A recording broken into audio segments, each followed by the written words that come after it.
Bonsoir. On aurait préféré vous recevoir dans de meilleures conditions. C'est une défaite cruelle pour le 15 de France, hein. Ouais, c'est vrai que là, je pense que on est tous un petit peu choqués parce que personne s'attendait à un tel résultat, même si en face il y avait les champions du monde en titre, on était quand même favoris.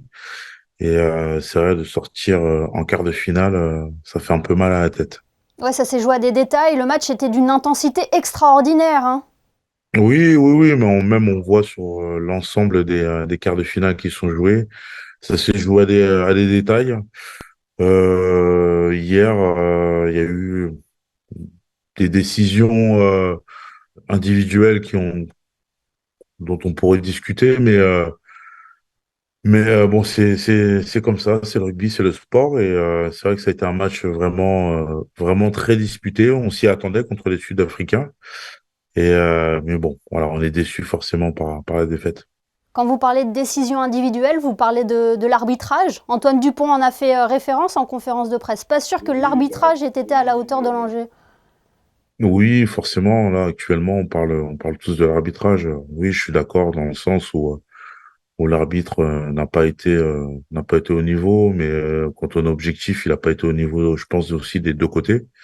Après, il y a eu des faits de jeu aussi qui ont aussi été dommageables pour nous. Moi, je repense à cette transformation contrée, De Thomas celle de Ramos et Colby Ramos. qui vient.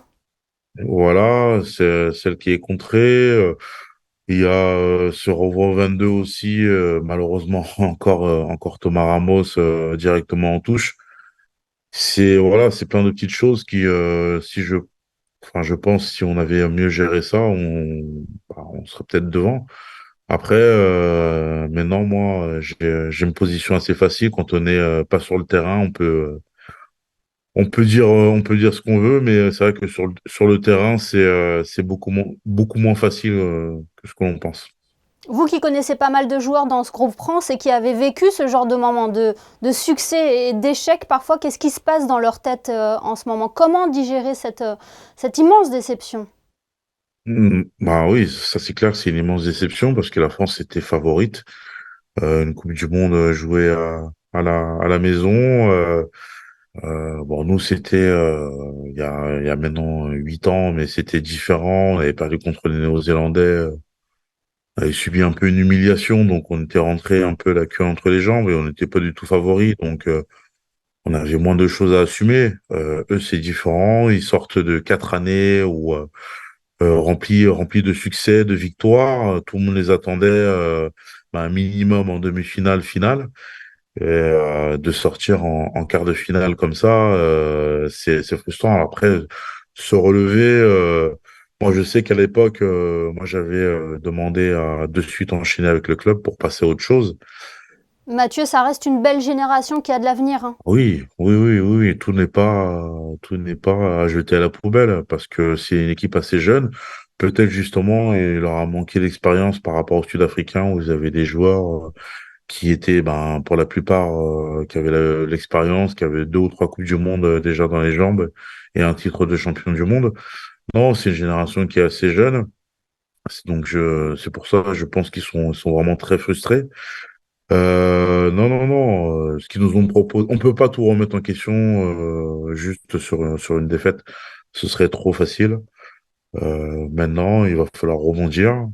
Euh, je pense va falloir les laisser digérer tous, que ce soit le staff et les joueurs, et on les attend en forme pour le tournoi. Avec cette ferveur qu'il y a eu aussi autour de ce 15 de France, elle est exceptionnelle, hein. Vous étiez au Stade de France hier. Oui, j'étais au Stade de France et même j'ai eu la chance de faire plusieurs matchs de l'équipe de France durant la Coupe du Monde. Et honnêtement, ça a été exceptionnel.